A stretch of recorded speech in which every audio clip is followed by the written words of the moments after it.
Hello friends, આજે આપણે ફરી મળી રહ્યા છીએ એક નવા એક્ઝામ્પલ સાથે. સીમાંત પડતર પદ્ધતિ. આના અગાઉના 6 લેક્ચરમાં આપણે અલગ અલગ એક્ઝામ્પલ જોયેલા છે. આજે એક અલગ પેટર્નના એક્ઝામ્પલ આપણે જોઈ રહ્યા છીએ કે જેમાં તમને ઇન્ફોર્મેશન જે છે લિમિટેડ ઇન્ફોર્મેશન આપેલી હોય અને લિમિટેડ ઇન્ફોર્મેશનના આધારે તમારે એક્ઝામ્પલ સોલ્વ કરવાના હોય છે. આ પ્રકારના એક્ઝામ્પલ બહુ વખત પૂછાયેલા છે. તો સુધીર પ્રકાશન અથવા BS શાહ પ્રકાશનની જે બુક છે એમાં ઇલિસ્ટ્રેશન નંબર 12 ઉદાહરણ નંબર 12 જે છે એ આ પ્રકારનો એક્ઝામ્પલ છે. બોર્ડ પર એની વિગત મેં લખેલી છે, જોઈ શકો છો. જેમાં વર્ષ આપેલા છે, વેચાણ આપેલું છે ને નફો આપેલો છે. 2010 1,10,000 એનો શું છે? નફો છે. 2011 વેચાણ 21, નફો કેટલો છે?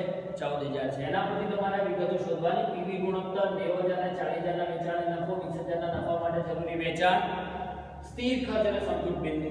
તો અહીંયા આપણે સૌથી પહેલા તમારે પીવી ગુણોત્તર જે છે એ શોધવો પડશે. હવે અહીંયા પીવી ગુણોત્તરનું સૂત્ર તમને ખબર છે કે ભાઈ પીવી ગુણોત્તરનું ઇક્વેશન શું હતું? તો કે C ફાળો ભાગ્યા વેચાણ, ફાળો ભાગ્યા વેચાણ ગુણ્યા 100. હવે અહીંયા આગળ ફાળો તો છે નહીં, તો એક વસ્તુ તમે સમજી શકો છો. ફાળો તો સીમાંત પડતર પદ્ધતિમાં તમને સમજાયેલું છે કે ભાઈ સ્થિર ખર્ચા જેવા રિકવર થઈ જશે એના પછી જેટલો ફાળો છે બધો જ નફો બને છે. જેટલો ફાળો છે બધો શું બનશે? નફો બનશે. તો એનો મતલબ એ થયો કે આ નફો એ શું છે? ફાળો જ છે. નફો એ શું છે? ફાળો છે. તો તમે એ ફાળો કેટલો છે કે જેટલું વેચાણમાં ફેરફાર થયો છે, BEP ના વેચાણથી વધારાનું વેચાણ જેટલું છે એટલો નફો મળે છે.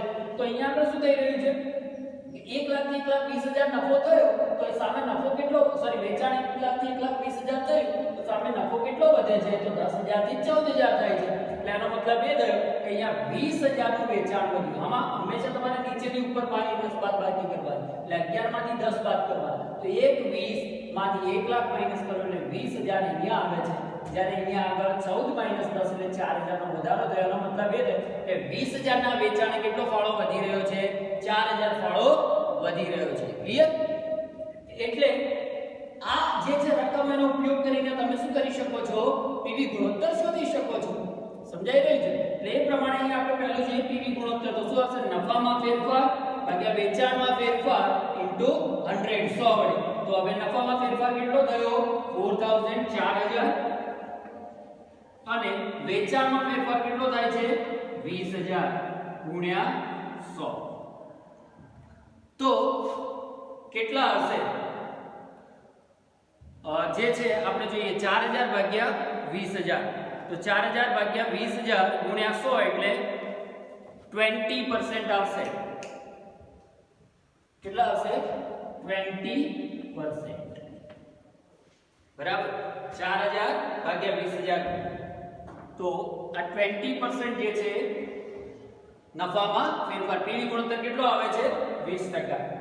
હવે આગળ જોઈએ તો એક વસ્તુ આપણને મળી ગઈ પીવી ગુણોત્તર. હવે એનાથી આગળ જોઈએ આપણે તો પીવી ગુણોત્તરના આધારે બાકીની વિગતો આપણે શોધવી હોય તો આપણે સૌથી પહેલા સ્થિર ખર્ચની જરૂર પડશે, પછી બાકીની વિગતો આપણે ફાઇન્ડ આઉટ કરી શકીશું.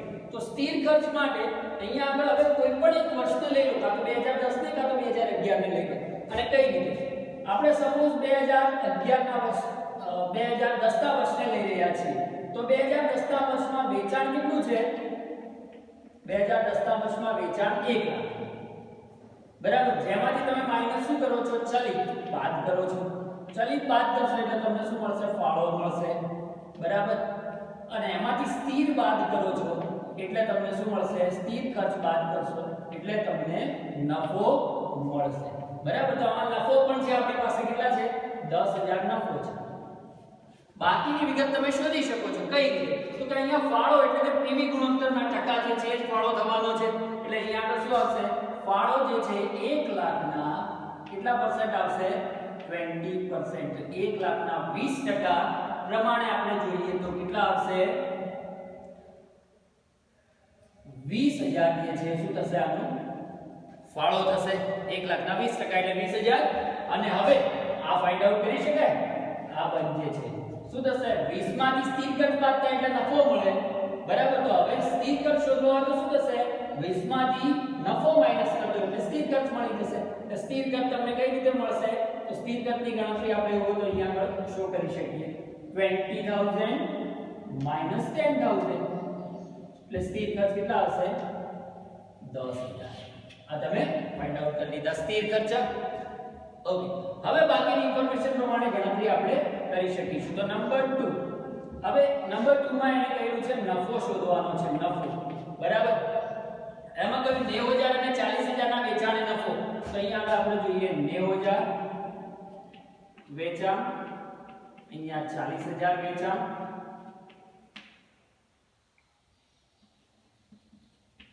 બરાબર, 90,000 અને 40,000 નું વેચાણ છે. હવે પીવી ગુણોત્તર છે, સ્થિર ખર્ચા છે તમારી પાસે, પણ આપણે સીધું ફાળાથી જ ગણતરી કરીએ, આગળ જવાની જરૂર નથી. જેમ આમાં કર્યું એવું ફાળાથી ગણતરી કરીએ એટલે સ્થિર ખર્ચા આપણી પાસે છે. સ્થિર ખર્ચા તો દરેક પરિસ્થિતિમાં એક જ રહેવાના છે, તો નફો મળી જશે. બહુ સિમ્પલ વસ્તુ છે. એટલે અહીંયા આગળ સીધો ફાળો, તો કે ફાળો બરાબર શું થશે કે વેચાણ ગુણ્યા 20% થશે. વેચાણ S, બરાબર. એટલે 90,000 ગુણ્યા 20%. કેટલા હશે? 18,000. અને અહીંયા કેટલા હશે? 40,000 ગુણ્યા 20%, એટલે 8,000. ઓકે, માઈનસ સ્થિર ખર્ચ. તો સ્થિર ખર્ચ કેટલા રહેશે? 10,000. અહીંયા પણ 10,000 સ્થિર ખર્ચ. તો આ કેટલા હશે? 8,000 નફો આવશે. અને અહીંયા 2,000 માઈનસ જવાબ આવે છે, 2,000 ખોટ આવશે. આ નફો મળે છે, આ ખોટ મળે છે. ક્લિયર? એક નફો અને એક ખોટ આવશે. ઓકે, એના પછી જે 20,000 ના નફા માટે જરૂરી વેચાણ, રિક્વાયર્ડ સેલ્સ, આને હું હટાવી દઉં છું. રિક્વાયર્ડ સેલ્સ કયો છે? ત્રીજો ટોપિક, જરૂરી વેચાણ. જરૂરી વેચાણ બરાબર શું થશે? તો કે ભાઈ જરૂરી વેચાણ એટલે કે F + P/C. પણ અહીંયા C તો છે નહીં, એટલે આપણે શેનો ઉપયોગ કરીશું? PV ગુણોત્તરનો ઉપયોગ કરીશું. PV ગુણોત્તર. તો જોઈએ F કેટલા મળ્યા? 10,000 પ્લસ કેટલો નફો જોઈએ છે? 20,000 નફો જોઈએ છે. ડિવાઇડ બાય PV ગુણોત્તર 20%, એટલે 30,000 ભાગ્યા 20%. 30,000 ભાગ્યા 20%. 30,000 ભાગ્યા 20% આપણે કરીએ તો કેટલા આવે છે? જોઈ લઈએ આપણે.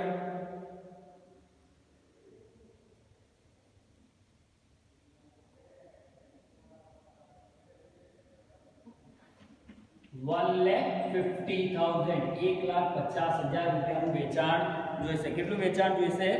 1,50,000 રૂપિયાનું વેચાણ જોઈશે. બરાબર.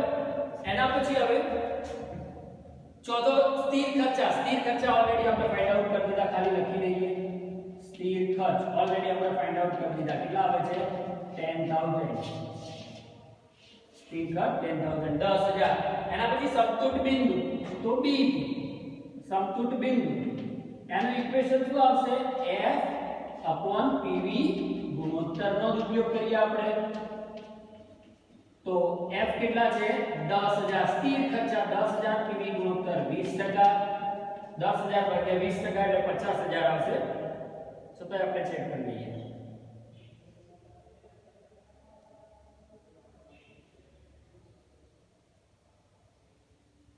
કેટલા આવશે? 50,000. 50,000 વેચાણ. કેટલું વેચાણ આવશે? 50,000. ક્લિયર?